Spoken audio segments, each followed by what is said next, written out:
The death of Elisa Lam, a mystery I can't let go.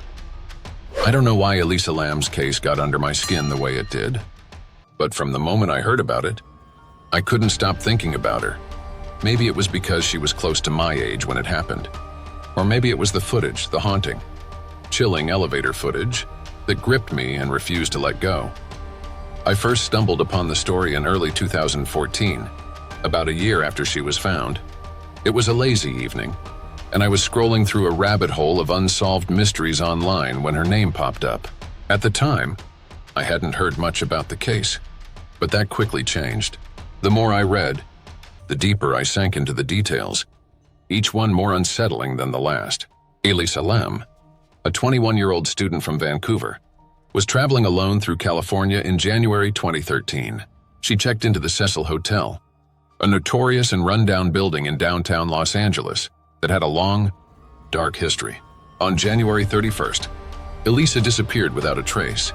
For nearly 3 weeks, no one knew where she was. And then, on February 19th, her body was found in one of the hotel's rooftop water tanks after guests complained about foul-smelling water. She had been there the whole time. The details were horrifying. The questions, endless. But it wasn't just the discovery of her body that captured the public's imagination. It was what came before that, a piece of footage released by the LAPD in an effort to locate her during the search. That video, which you've probably seen if you're familiar with the case, shows Elisa in an elevator at the Cecil Hotel on the night she disappeared. And it's terrifying. The video starts with Elisa stepping into the elevator. Looking around nervously, she presses multiple buttons, but the doors never close. That's when things get weird. She starts peeking out of the elevator as if she's hiding from someone or something. At times, it looks like she's talking to someone just out of sight, but there's no one there. Her hands move in strange, exaggerated motions, almost like she's trying to communicate with invisible forces. The elevator doors stay open the whole time, which seems unnatural. Finally, after several minutes of this bizarre behavior, she steps out of the elevator and disappears down the hallway. That was the last time anyone saw Elisa Lam alive. The footage is eerie. Even now, after watching it countless times, it still gives me chills. There's something deeply unsettling about it.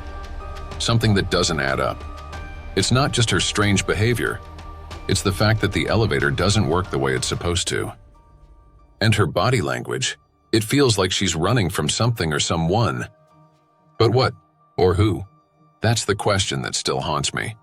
After Elisa disappeared, her family became desperate, and the LAPD launched a massive search. They combed through her social media accounts, interviewed hotel staff, and scoured the hotel's security footage. But there were no solid leads, nothing that could explain what happened to her. Then came the complaints about the water. Guests at the Cecil started noticing that the water coming from the taps and showers was discolored and smelled foul. Some even said it tasted strange. The hotel sent maintenance workers to check the rooftop water tanks, and that's when they made the grisly discovery. Elisa Lam's body, floating inside one of the tanks. How she got there was, and still is, a mystery. The rooftop was secured, and the water tanks were heavy and difficult to access. The idea that she could have climbed up there, opened the tank, and somehow drowned herself alone, unnoticed, seemed impossible. Yet that was the official ruling, accidental drowning. But the details didn't add up. Once the details of the case became public, theories started flooding in, each more bizarre than the last. People couldn't accept the idea that Elisa had accidentally drowned. There were too many unanswered questions, too many things that didn't make sense. The first question everyone asked was, how did she get onto the roof?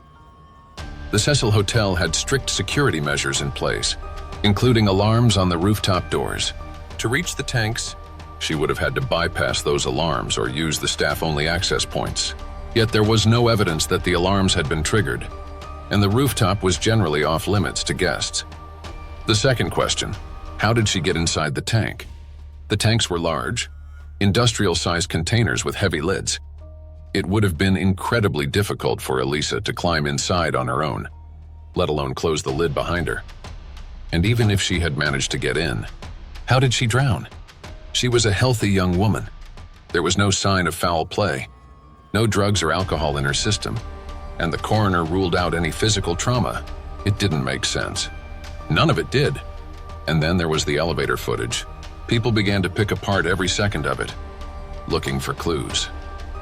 Some theorized that she was being chased by someone or something, possibly a stalker or a hotel employee. Others thought she might have been having a mental health crisis.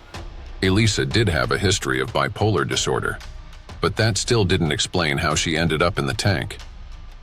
The more I dug into the case, the more confused I became. Each new piece of information raised more questions than it answered, and the mystery only deepened. To understand what might have happened to Elisa, I had to learn more about the place where it all took place, the Cecil Hotel. The Cecil has a long, dark history, one filled with tragedy, death, and even murder. It opened in 1924 as a luxury hotel, but by the 1930s, it had become a hotspot for crime and violence. During the Great Depression, the area around the hotel deteriorated, and it became known as Skid Row, a haven for transients, drug addicts, and criminals. Over the years, the Cecil gained a reputation as a hotel of death. Several suicides took place there, and in the 1940s and 1950s, it was the site of numerous murders. Perhaps the most infamous resident was Richard Ramirez, the Night Stalker, who stayed at the hotel while he committed a series of brutal murders in the 1980s. Another serial killer, Jack Unterweger, also stayed there in the 1990s while killing sex workers. With such a grim past, it wasn't hard to imagine that the hotel might have some dark energy attached to it. Some people believed that Elisa had been the victim of supernatural forces, haunted by the spirits of those who had died there. Others thought the hotel's sordid history had something to do with her death, that perhaps she had encountered something sinister within its walls. It was easy to get lost in the darkness of the Cecil, to let your mind wander into the realm of ghosts and demons. But I wasn't ready to go that far, not yet. I still believed there had to be a rational explanation for what had happened to Elisa. But the deeper I went, the more that belief was tested. I wasn't the only one who couldn't stop thinking about Elisa Lam. Online forums and discussion groups dedicated to her case started popping up everywhere. There were hundreds, maybe thousands, of people just like me. People who had been captivated by the mystery and couldn't let it go. Some of these communities were dedicated to solving the case, piecing together every scrap of information available to try to form a coherent picture of what happened. Others were more speculative, diving into conspiracy theories and supernatural explanations. I became an active participant in several of these forums, poring over every detail, every new development.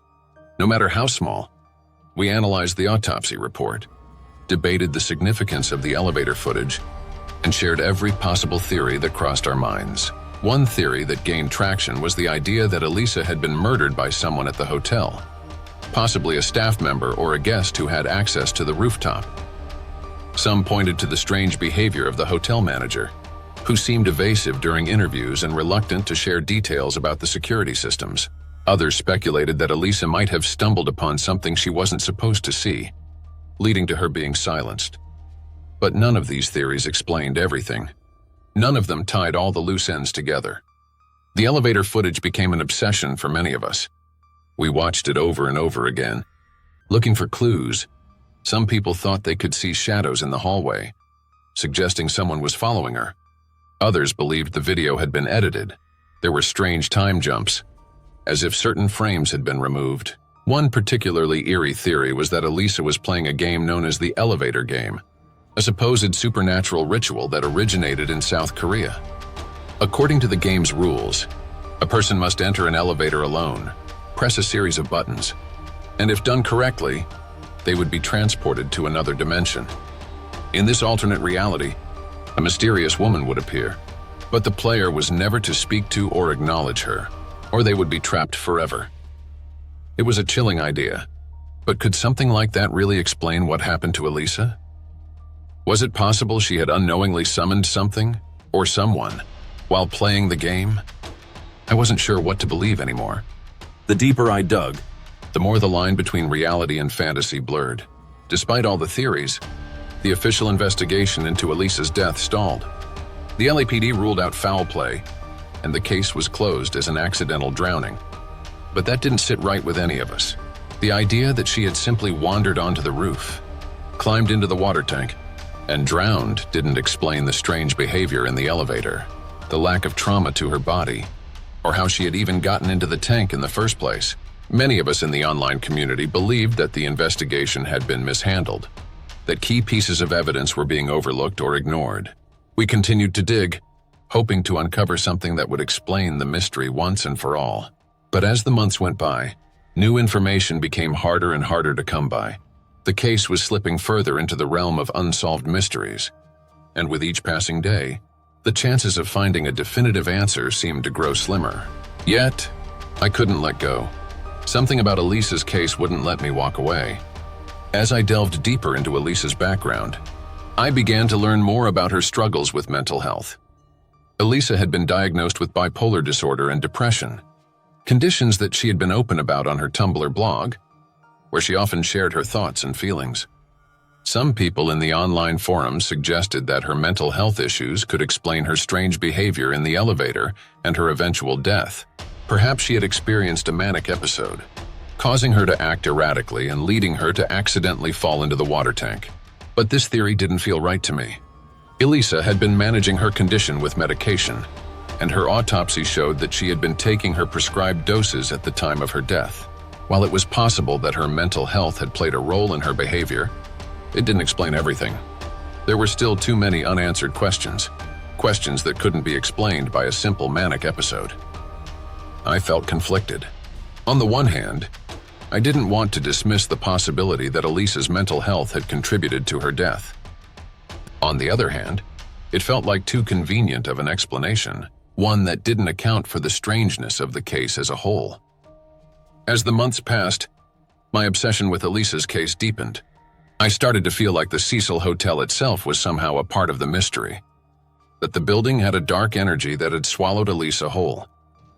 I wasn't alone in this belief. Many people online speculated that the hotel's tragic history had created a kind of vortex of negative energy, a place where bad things happened and where the boundaries between life and death were blurred.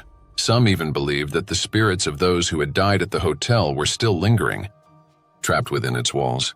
I remember one night, I was scrolling through a forum dedicated to the paranormal aspects of Elisa's case when I came across a post from someone who claimed to have stayed at the Cecil shortly after Elisa's death.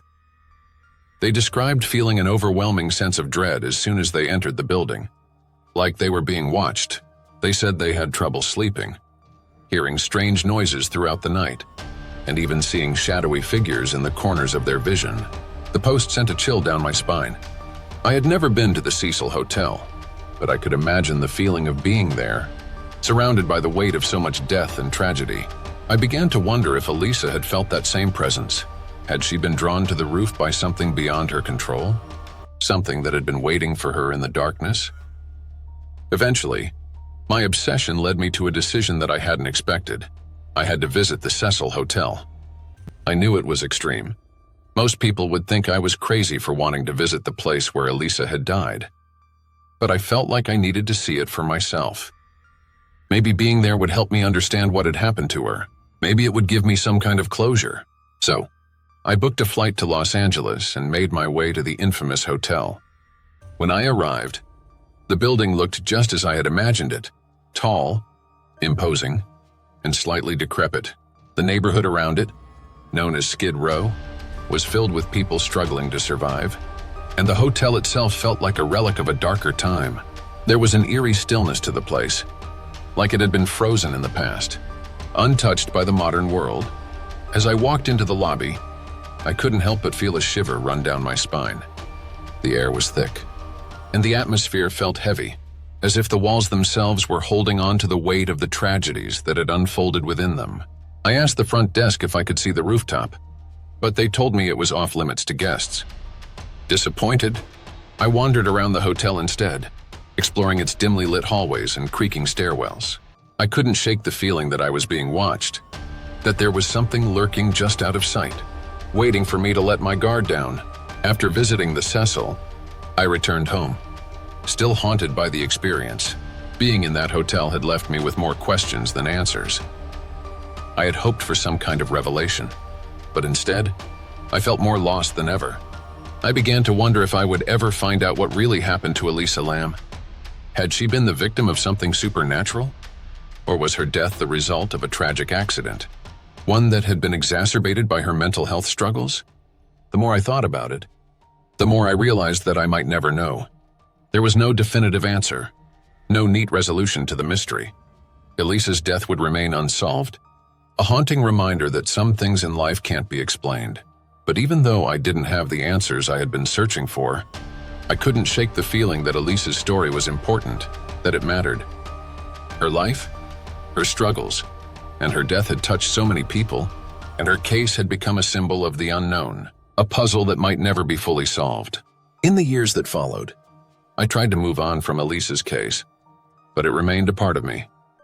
I still visited the online forums from time to time, still kept up with any new developments, but I no longer let it consume me the way it once had. The case had changed me. It had made me question the nature of reality, the boundaries between life and death, and the possibility of forces beyond our understanding. It had shown me that sometimes the answers we seek aren't the ones we want to find. Elisa Lam's death is still a mystery, and maybe that's the way it's meant to be.